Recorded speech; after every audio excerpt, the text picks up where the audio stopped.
Let's see. Anthony King asked, how long does it take you to take a new character up to fully maxed, and what is your strategy? Personally, I do not have a single maxed hero. All right. I meandered quite a bit, and 415, there's a Firefly. Okay.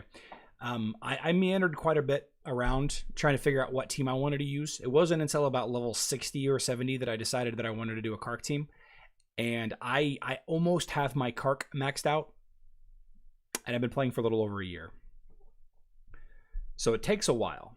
But what I would do is I would devote for maxing out heroes, I would level up your tank first. What a lot of people have make the mistake of doing is they'll build one of these meta teams, right? One of these meta teams like the Kira Blender team, or the Kark, the Kark team, or one of the Twins variants, and they make the mistake of not investing much in their tank. The tank is the most important hero in your team. Tank is the most important hero on your team, because if your tank is dead, then everybody else dies. Like it's that simple.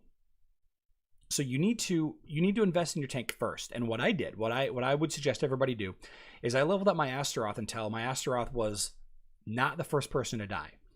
And once I got Astaroth to the point that he survived every fight until the very end or close to the end, then I started investing into Kark. That's kind of how I did it. And I focused on certain heroes' artifacts over others. Like, for example, I focused on Kark's book.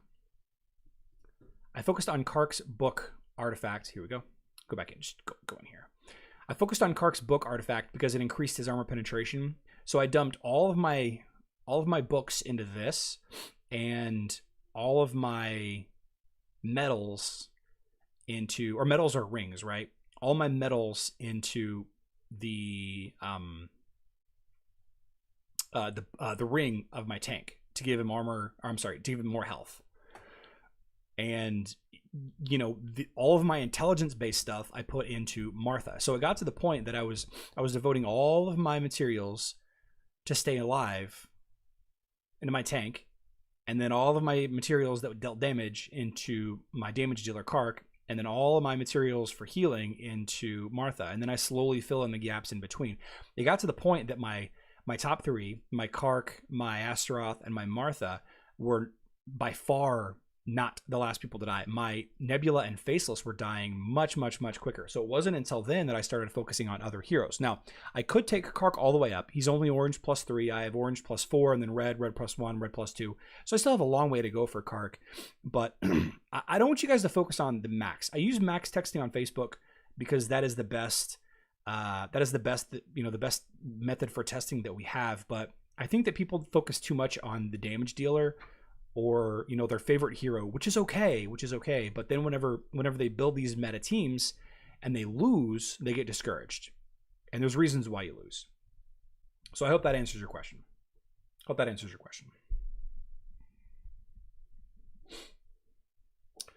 let's catch up some here. We love you and your game.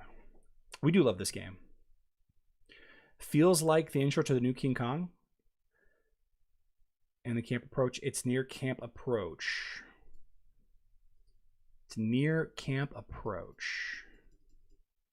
Maybe I need to restart my game.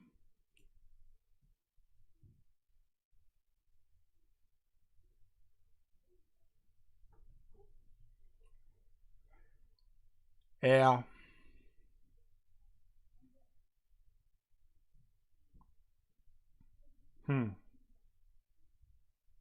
Yvonne, we're trying to figure out what this video is from. The hero's hiding in a bush. Try camp approach. How do you have?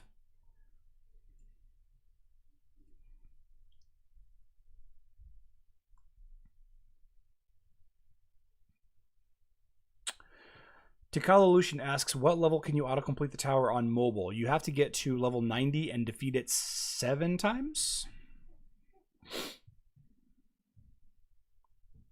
Nice job, Jalong. Nice job.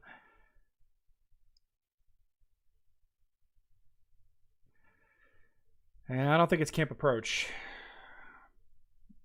Which one? Look at play camo. Play camp approach. I just did camp approach. That was camp approach. Romer allows us. Celeste doesn't block vampirism. She blocks the healing part of it. So the healing, the vampirism still happens, but they don't get the healing. I know it's different, but it's an important distinction. Look at the tent. Look at the tent on camp approach.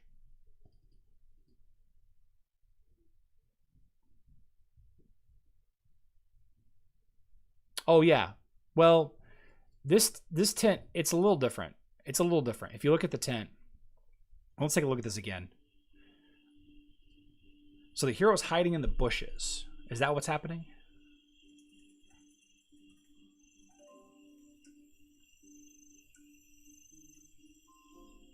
Is she right there?